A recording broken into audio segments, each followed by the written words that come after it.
जब मैं 40 days fasting में ठहरा हूं, मैंने अपने 24 घंटे को डिस्ट्रीब्यूट किया, डिवाइड किया है रूल कुदस की रहनुमाई से। मुझे कितने देर वर्शिप करनी है, मुझे कितने देर मसीह के चेहरे के दीदार का तालिब होना है, मुझे कितने देर घुटनों के बल दुआ करनी है, मुझे कितने देर टंग्स में प्रेयर करनी है, मुझे कितनी देर बाइबल पढ़नी है, मुझे कौन सी बुक पढ़नी है। मैं सारा मटेरियल जो था अपना लेकर अंदर गया। मेरी नोटबुक क्या है, मेरा मेडिटेशन टाइम क्या है।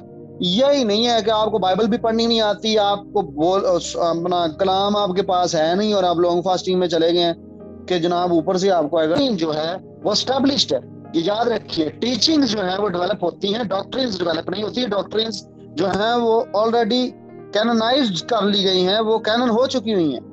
वो बिब्लिकल डॉक्ट्रिन्स जो हमें खुदावन ने देनी थी वो सब हमारे पास मौजूद है। तो कुछ भी नया नहीं आएगा। हाँ, टीचिंग्स, मिस्ट्रीज, रेवलेशंस ये चलते हैं स्पिरिट वर्ल्ड में साथ साथ, लेकिन डॉक्ट्रिन्स नहीं इंट्रोड्यूस हो सकती। और ये आपको केयरफुल रहना है कि अगर आपको कलाम का पता ही कोई नहीं, याद ही कोई नहीं कलाम, होली स्पिरिट आपको क्या याद करवाएगा। सिर्फ 23 ज़बूरी अगर आपने रटा हुआ तो आपको फिर याद भी 23 ज़बूरी आएगा सारे 40 दिनों ਦੇ ਵਿੱਚ। सो आपको बाइबल फिनिशर होना चाहिए। जब मैं पढ़ता हूँ बाइबल को तो मैं सिस्टमेटिक पढ़ता हूँ। जब मैं यसाया की बुक पढ़ रहा हूँ तो देन आई फिनिश इस बुक ऑफ इज़राइल। ये नहीं है कि जनाब इधर फिरते रहो उधर फिरते रहो। आपको सिस्टमेटिक, मैंने डिसाइपलशिप क्लास में पैदाइश की किताब शुरू कराई, हमने 1.5 साल में वो फिनिश सिस्टमेटिक तरीके से। गज़ल गज़लात पढ़ाई, मैंने वो फिनिश करवाई।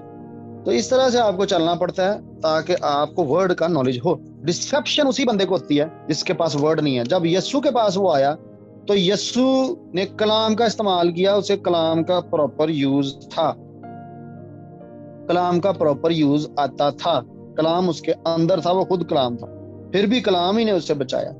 तो खुदावंद आपको बरकत दे। इससे बचना है, अपने इससे सेफ रहना है। ये सबसे बड़ी डिसेप्शन है। कौन सी? डिसीविंग स्पिरिट्स की, और कौन सी? डॉक्ट्रिन्स की। जो फॉल्स डॉक्ट्रिन्स हैं इस रैम के अंदर ये बहुत बिखरी पड़ी हुई हैं। तो जनाब ना कोई होएगा कल को कहा जी मैं लिया वा। और बहुत सारे लोगों ने जो लॉन्ग फास्टिंग करते थे उन्होंने अपने आप को एलिया मनवा लिया कि मैं एलिया वा। तो जनाब कई ने कहा जी वो 2 गवावां जो मैं वा जेडे मुकाशफा च लिखे हुए ने। कई ने कहता जी मैं ही जिन्होंने एंटी क्राइस्ट के नाल लड़ना है। तो हुण बंदे जमीन ते भी कोई नहीं।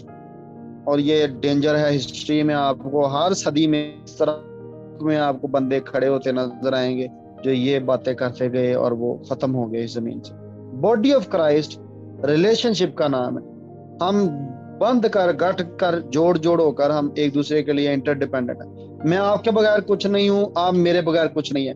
हम दूसरे चर्च के एफजीए के बगैर कुछ नहीं है, एफजीए पीजीए के बगैर कुछ नहीं है, पीजीए लैंप के बगैर कुछ नहीं है, लैंप इटर्नल लाइफ के बगैर कुछ नहीं है, इटर्नल लाइफ बेनिन के बगैर कुछ नहीं है, बेनिन माल्डोनाडो के बगैर कुछ नहीं है, माल्डोनाडो क्रिस के। आई एम टेलिंग यू, हम बॉडी ऑफ क्राइस्ट इंटरडिपेंडेंट है। हम में से कोई एक दूसरे के बगैर कुछ नहीं है। और कुलसियों के नाम दूसरे बाब की 10वीं आयत तो पढ़िएगा, पढ़ लीजिएगा। पहला ग्रंथियों 12वां बाब 25वें तक पढ़िएगा। पहला ग्रंथियों 2रा बाब 16वीं से पढ़िएगा। हम बॉडी ऑफ क्राइस्ट हैं, हमारा एक माइंड है, माइंड ऑफ क्राइस्ट एक है, और हम एक होकर काम करते हैं। हम अकेले काम नहीं करते। और इवन हमें एक दूसरे की सर्विस के लिए बुलाया गया। बंद नहीं हो जाना, बैठ नहीं जाना ते अपनी चर्च की खिदमत तो भी भज गए, अपने घर की असाइनमेंट्स तो भी भज गए। ये कोई फास्टिंग नहीं है। हाँ, रजामंदी से घर को बताएं मैं जाने लगा हूं, मैं इतनी देर बाद बाहर आ जाऊंगा, ये फास्टिंग है, ये फास्टिंग है।